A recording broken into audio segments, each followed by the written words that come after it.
போலீஸா கம்ப்ளைண்ட் மாதிரி பண்ணவும் என் மகன் இன்னைக்கு மருந்து குடிச்சது எப்படி செத்தாலும் தெரியல. அங்க இருந்து குஜராத்ல இருந்து செத்து கிடக்கான்னு போன் அடிச்சாங்க. எனக்கு எப்படி போறதுன்னு தெரியல, பேசவும் தெரியல. குஜராத்ல இருந்து எனக்கு திருநெல்வேலிக்காரங்க யாரோ ஒருத்தவங்க போன் அடிச்சு சொன்னாங்க, ஆஸ்பத்திரி கொண்டு போன போற வழியில உங்க மகன் செத்து போயிட்டாங்க. அங்கதான் குஜராத்ல தான் இருக்காரு. அவர் வீட்டுலதான் இருக்காரு. போன் பண்ண எடுக்கலைன்னு சொல்றாங்க. நாங்க அவருக்கு போன் அடிச்சு நான் கேட்கல. போலீஸா கம்ப்ளைண்ட் மாதிரி பண்ணவும் என் மகன் இன்னைக்கு மருந்து குடிச்சது எப்படி செத்தாலும் தெரியல.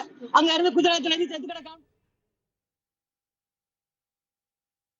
முக்கிய செய்தி: மதுரையில் 2 கோடி ரூபாய் கேட்டு பள்ளி மாணவன் கடத்தப்பட்ட வழக்கில் சந்தேகிக்கப்பட்ட பெண் தற்கொலை செய்து கொண்டதாக தகவல் வெளியாகி இருக்கிறது. தனது மகள் தற்கொலை செய்து கொண்டதாக பெண்ணின் தாயார் மதுரை மாநகர காவல் ஆணையரிடம் புகாரும் தெரிவித்திருக்கிறார். இது தொடர்பான மேலும் விவரங்களை தருவதற்காக எமது செய்தியாளர் பிரபு இணைப்பில் இருக்கிறார். பிரபு, வணக்கம். தற்கொலை செய்து கொண்ட பெண்ணின் தாயார் அளிக்கும் புகார்கள் என்ன தெரிவிக்கப்படுது? அது தொடர்பான முழு தகவலை சொல்லுங்க. வணக்கம். மதுரை SS காலனி பகுதியைச் சேர்ந்த ராஜ்குமார், மைதிலி ராஜலட்சுமி தம்பதியர்களின் மகன் கடந்த ஜூலை 11ஆம் தேதி பள்ளிக்கு சென்று கொண்டிருந்த நிலையில் ஆட்டோவில் பயங்கர ஆயுதங்களுடன் ஆட்டோவில் சென்று கொண்டிருந்த சிறுவனை வழிமறித்து பயங்கர ஆயுதங்களுடன் ஒரு கும்பல் அந்த சிறுவனை கடத்தி சென்று அவரது பெற்றோரிடம் 2 கோடி ரூபாய் கேட்டு மிரட்டியுள்ளது.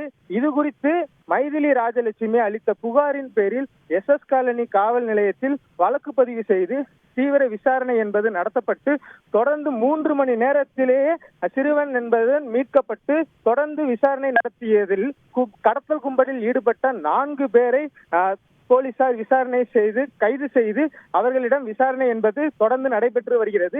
மேலும் 2 பேரை போலீசார் தேடி வந்த நிலையில் இந்த சம்பவத்தில் குற்றவாளி என கருதப்பட்ட IAS அதிகாரியின் மனைவி சூர்யா என்பவரை போலீசார் தேடி வருவதாக சொல்லப்பட்டிருந்த நிலையில் இன்று குஜராத் மாநிலம் காந்தி நகர் மாவட்டத்தில் உள்ள ஆட்சியர் இல்லத்தில் பின்புறம் உள்ள தோட்டத்தில் தூக்கிட்டு தற்கொலை செய்து கொண்டதாக அந்த பெண்ணின், அதாவது சூர்யா என்பவரின் தாயார் உமா மகேஸ்வரிக்கு தகவல் தெரிவிக்கப்பட்டுள்ளதை தொடர்ந்து அவர் கண்ணீருடன் மதுரை மாநகர் காவல் ஆணையர் அலுவலகத்திற்கு தற்போது ராஜலட்சுமியின் மீது புகார் தெரிவிக்க வந்துள்ளார்.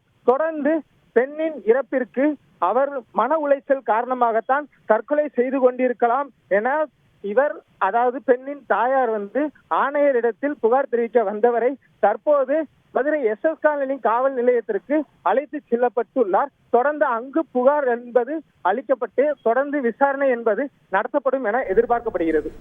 விரிவான தகவல்களுக்கு நன்றி பிரபு. செய்திகளை உடனுக்குடன் தெரிந்து கொள்ள உடனே சப்ஸ்கிரைப் பண்ணுங்க.